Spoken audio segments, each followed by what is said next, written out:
Good morning. This is Tommy Stone for another His Life devotional thought for Monday, June the 22nd. This week's devotional thoughts center around the 11th chapter of John, the story of the raising of Lazarus from the dead. Lazarus being a good friend, apparently, of Jesus, and his sister Mary and Martha also being very close to Jesus. And so this story is very meaningful for lots of reasons that we'll talk about a couple of times this week.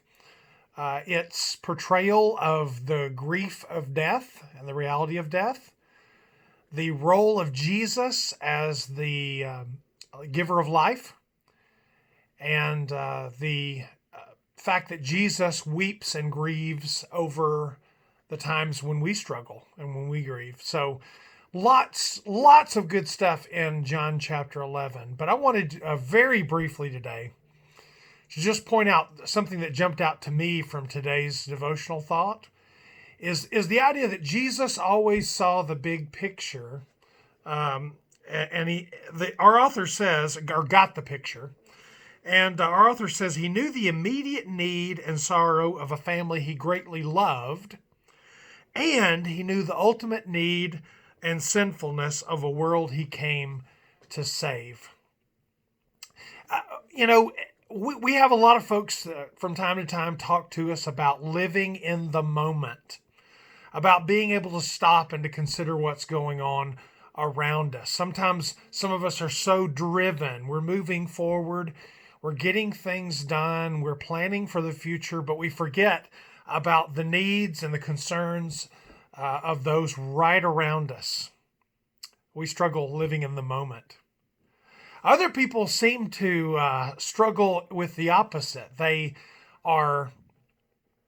living it up right now in the moment, but don't seem to have a lot of concern about the future, whether it's in regard to financial planning or consequences of their actions or eternal circumstances that will take place after this life.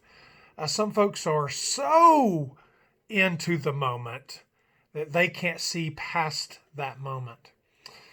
Jesus does both so very well.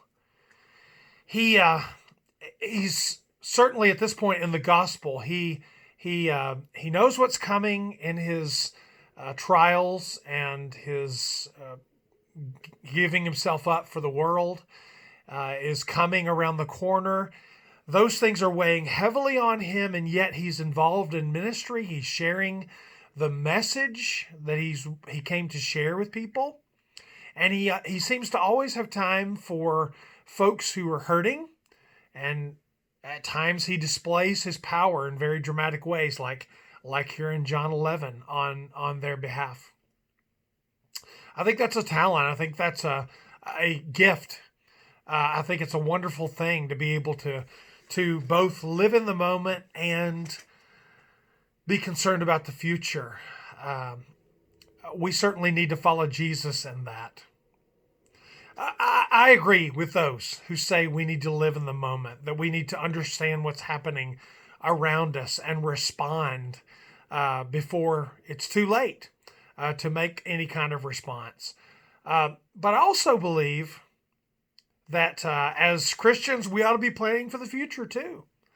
That we are concerned about this life and securing salvation now, and then following Jesus through the rest of this life in every way, so that we can be with Him for eternity. We're concerned about the future too. So I love the fact that Jesus got the picture.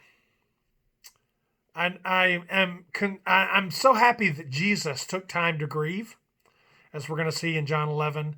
I'm excited that he took time for his friends, that he took time for one individual at a time in helping them with their needs, even when he had an entire world to reach out to and to try to save with his message. It's rare, certainly rare, to find someone who's not so wrapped up in their own problems, their own concerns, that they have time for you too. But that's what Jesus calls us to. Jesus calls us to certainly plan for the future, but to respond to needs around us, to not be so wrapped up, so driven, so focused that we don't have time to do for others. So I just want to encourage you today as you think about Jesus. And this reading today is pretty short. It's just introduction to John 11. But I really like that part about Jesus seeing the big picture. Father, help us. Help us to see more of what's going on around us and to have some perspective about the future at the same time. God bless us as we try to do that. Hope you have a wonderful Monday. God bless you this week. We certainly want to encourage you, if you're hoping to attend our services next Sunday, that you go ahead and RSVP beginning tomorrow, Tuesday. And we hope to see you then. And we'll see you again Wednesday with another His Life devotional thought. Have a wonderful week.